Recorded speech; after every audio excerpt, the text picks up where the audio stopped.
Hey everyone, it's Colt. I took a break for the holidays, but I'm back now, better than ever, except that I'm sick. So I'm actually just back now, worse than usual. So this video is continuing on the series that I've been doing on accessibility. We're talking about semantic markup, semantic tags. How are they relevant to people using screen readers? What difference does it make? Now, I know that accessibility is not everyone's top choice for me to cover. So I do have some other content on the way on JavaScript, CSS, Python, and probably most important to a lot of you on React. So I have some React stuff coming up soon. Anyway, let's get back to this video. We're talking about semantic markup. Let's start with a basic definition of what that actually means. What does semantic mean in this context? MDN, fortunately for us, has an article that talks about semantic JavaScript, CSS, and HTML. Basically, semantics refers to something having meaning, the code describing what it does or what it contains. So when we talk about HTML, that means using elements like these couple here. There's actually more than 100 semantic elements available, allegedly, but these elements will describe something about the content inside of them. So an article is very different than the content in a header. Even though functionally they work exactly the same, there is no difference that you see. You could replace any of these with just regular old divs, but divs don't describe any of the content inside of them. They hold the content the same way that a footer or a header would, but those are two very different things as far as what they say about the content. So the reason this matters is really two reasons. The first one has to do with computers seeing your code. Seeing is not the right term, but computers parsing your code. Let's say that Google's web crawler finds a blog post that you wrote. One of the first things it might do is look for a time tag in order to figure out when it was created or updated or something like that. It might look for the footer to see what the copyright is. It might look for, I don't know, I'm really spitballing here. It might look in the nav to find relevant links.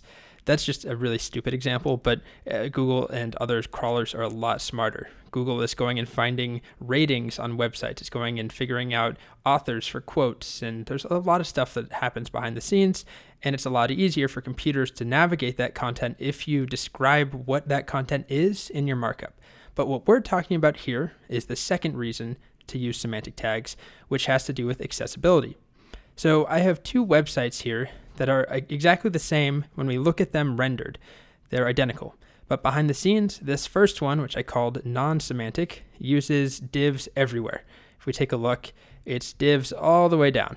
Divs for the header, divs for a nav bar, divs for the articles, the footer. All of this is divs. And then I have a second example that just took all of those, well, not all the divs, but took the relevant divs and replaced them with an appropriate semantic tag like nav or header or footer. So you can see in this semantic version, we have a header right at the top. Then below that, there is a nav. Those are both divs in the other example. We have, let's see, there's plenty of divs left, by the way. We're not removing all divs, but we're inserting relevant tags where they make sense. Here's a main tag, and main is basically specifying this is the main content of the page. If we look at this layout, there's a lot of stuff that is just sort of like side content. All of this stuff on the right, the nav bar, the header up here, the footer at the bottom, but all of the main content is right here. So that's a way for us to signal to a user or to another computer that this is the most important stuff. Within that, I put an article tag. There's block quote tags, which you don't have to use block quotes. You could totally just use a span or a paragraph or whatever you want, but this explains more about what the content is. Further down, more articles. What else? There's an aside. And then finally at the bottom, there's a footer. Now, one thing I forgot to mention, this website, I did use Bootstrap. Well, I didn't really do very much, to be honest. I took this from the Bootstrap website. It's one of their free templates. You can see the person who made it, MDO. Thank you, MDO. So let's now see what the experience of using a screen reader is like on both of these.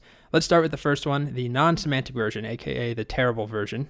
Okay, so I opened up the screen reader. If you don't know how to do that, I did it in a previous video, the first video in this series, which is on images. So I'm just going to navigate quickly, and it's going to be really loud and not very fun to listen to. Okay, so as I start, link, it basically just gives me a million links, and I can just scroll through things one at a time, which is not how most people would do it. It's not a very efficient way of navigating. I can also open up this thing, I think it's called the Rotor. Links menu. Rotary. It opens up these different menus that are created. Basically, the code here is parsed. And there's this menu of links. Headings menu. There's a menu of headings. No items in web spots menu. Something called web spots that's empty. Articles menu. An articles menu, which is just also contains a bunch of links. But there's something that's missing here. There's something called the landmarks menu. And when I switch over to the semantic version, you'll see that there's a menu that's populated with header and footer and main. So if I want to find the main content, there's not Links really an menu. easy way for me Headings to do that. menu. No items in web articles menu. Imagine that you can't see what's on this page and you're just faced with these options. Links It's menu. difficult. Where do you go? So let's contrast that now with the other version. Okay, here we go. So this is the semantic version. It looks the same, but notice what happens when I switch over and navigate to one of these links down here. Navigation. It tells me right off the bat, navigation. Okay, so that's a simple change. The other one didn't do that. It just said link, link, link. But more importantly, if I open up that rotor again, or rotary, I apologize, I don't remember what it's called. I'm going to go and find Links this menu. landmarks Headings menu. No items in landmarks menu. So now there's this menu that's been made for me, and it makes it really easy for me to jump around. Banner. So it highlights the banner, and I can jump to that banner by selecting it. Navigation. I can find the navigation menu really quickly. There might be more than one navigation. Main. And I can also jump to main right away. So if I want to do that, let's do it. Heading level 3 from the fire hose. Now I'm in the main content. So that's a really easy way for someone to jump to main. And there's probably even a better shortcut. I'm not positive, but I would imagine that a lot of screen readers have a shortcut to jump to something labeled with main. It makes it easy. So that's just a simple example, but hopefully you can see what a better experience this is. Using those tags, my screen reader created Landmarks this menu. the landmarks menu, versus the first example. It looked the same, but it didn't have any of this functionality. I couldn't jump around the page to these landmarks. This gives meaning to the content, which also gives meaning to screen readers. Now, there is one last thing I want to point out. It's not really around semantic markup or semantic elements, but it's one thing I like to do when I'm creating long websites with a bunch of content before the main content, like we have here. If we want to make a quick and easy shortcut for someone using a screen reader to get to the main content, what we can do is just add a link. So let me show you what that looks like. At the very top of the page, I added in this example here. I didn't come up with this. I saw a couple websites when I was exploring with screen readers, trying to teach myself how they worked. I saw some websites do this, and I sort of copied it. So we set a link, and the link goes to something with the ID of main. And if we scroll down, where are you? Up here, just a little bit further. Main has the ID of main. So that link jumps us right here. But it's hidden most of the time unless the browser is being accessed by a screen reader. So this is through Bootstrap. There are other ways of doing this, of making things visible to screen readers only. So this is not going to work if you're not using Bootstrap, but that's not the point. There are many other ways of doing what Bootstrap is doing here. But these classes make it so that I can focus on it using a screen reader, and I add the text that says skip to main content. So let me show you that now. I'm going to open up the screen reader. In semantic web content. And the very first thing that happens is I come across this link that says skip to main content. Banner. Let me get it to read out loud. Link. Skip to main content. Skip to main content, and if I want to, I can click it. Press link. Skip.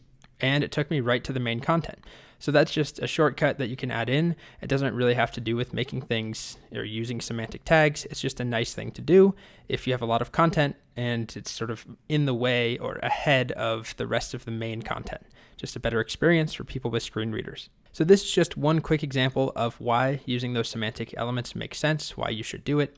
There are many other elements, but the bare minimum, header, footer, main, those should be on pretty much every page that you make, in my opinion. So assuming that there is a header and a footer and main content. It's pretty hard not to have main content, but you may not have a footer. Oh, and nav. If there's ever navigation, you absolutely should use navs. Again, you don't need to functionally, but it makes a very large difference for a couple of reasons I already went into. So I think that's it for now. Look forward to some more videos coming out soon. I hope everyone likes this video. Even if you don't like it, I hope you just click the like button and subscribe. I forgot to say that at the beginning, didn't I? I'm a terrible YouTuber.